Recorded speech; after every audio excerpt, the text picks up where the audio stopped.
suis Rémi Huguet. Je suis développeur tech lead depuis 17 ans. J'ai fait pas mal d'aventures entrepreneuriales, agence de dev, mobile il y a longtemps, CTO pour une startup early stage.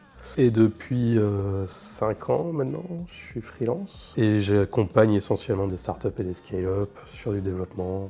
J'ai découvert le cercle par des posts de Benoît, puis artisan développeur, comme beaucoup de monde.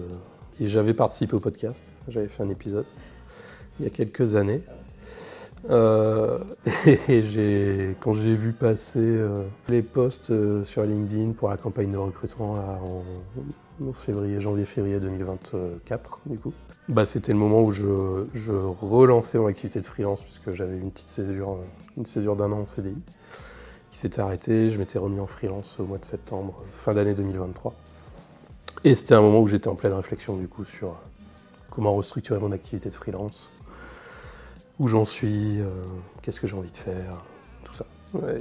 Et quand j'ai vu passer le post de Benoît, je me suis dit, allez go, ça a l'air chouette. C'est sûrement ce qu'il me faut. Ouais, ça allait. Moi j'étais en recherche, j'avais besoin plus quelque chose d'introspectif sur mon activité, me resituer, remettre un peu à plat mes options, comment j'ai structuré ma carrière. Et quand on a échangé sur le sujet, ça m'a paru. Ce qu'il m'a raconté m'a bien plu. Et du coup, ça n'avait pas été très compliqué de me convertir. J'ai été vite. Moi, ce qui m'apporte le plus, je pense, c'est les fils rouges. Le fait d'avoir ce groupe où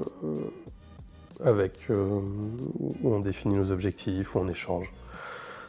Les galères, les avancées, les victoires, se motive un peu pour poursuivre nos objectifs, déjà pour en définir, voir où on en est, voir qu'on avance, se prendre des petits coups de pied aux fesses, puisque c'est une discipline très prisée dans le cercle apparemment. Donc voilà, moi les fils rouges, j'ai beaucoup aimé ce suivi-là. J'ai fait pas mal de formations aussi, ce qui est toujours très cool. Sur différents sujets, ça c'est bien. Et j'ai fait un peu de coaching aussi, et ça aussi c'était très cool sur des sujets précis.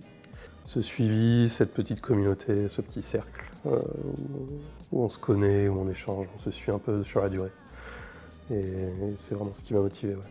Ouais. Moi c'était plus une année de transition, c'est un peu le bilan que j'ai fait de 2024 pour moi, c'était que c'était une année de transition.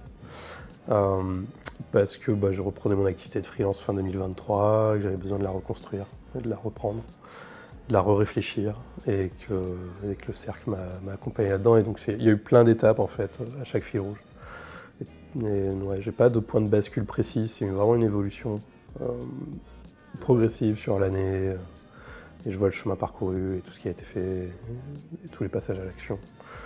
Et c'est vraiment le cumul de toutes ces actions tout au long de l'année qui est chouette. Il y en a, le sujet de fond c'est la liberté, hein. De toute façon, on est tous au cercle pour ça je pense. Être suffisamment à l'aise dans la sécurité financière et avoir suffisamment confiance dans ma capacité à rentrer du business pour me sentir libre de faire des choix plus en accord avec ce dont j'ai envie. Pour l'alcool, non, alors quand je me suis inscrit au cercle l'an dernier, c'était quelques semaines avant la convention. Mais Benoît m'avait proposé et je pouvais pas y aller parce que c'était genre 3 semaines avant. J'ai une vie personnelle assez contrainte. J'ai besoin de caler ce genre de truc assez à l'avance pour pouvoir le faire. Mais du coup, j'avais bien noté l'événement et l'intérêt de la chose.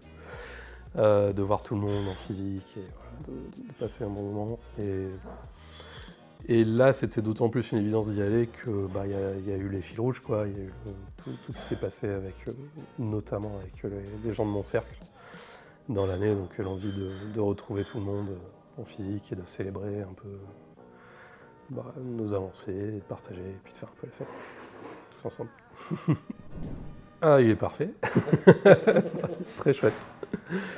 Non, il est super, c'est super. J'aime beaucoup l'ambiance, les petits salons, les jeux, les activités un peu partout. Le soin apporté aux détails. Je lui dirais que C'est un des meilleurs moyens de progresser dans notre carrière de freelance, dans notre recherche de liberté et de ne pas être seul. C'est important quand on est freelance de s'entourer, de faire partie de communautés. Et c'est une super communauté, le cercle, où on a quand même les mêmes problématiques globalement. On finit toujours à peu près par tomber sur les mêmes sujets. Donc on peut échanger sur les problématiques qui nous préoccupent. On se comprend avec beaucoup de bienveillance et tout ce qui est dans le cercle reste dans le cercle, évidemment. Et c'est hyper important d'avoir ça en tant que freelance.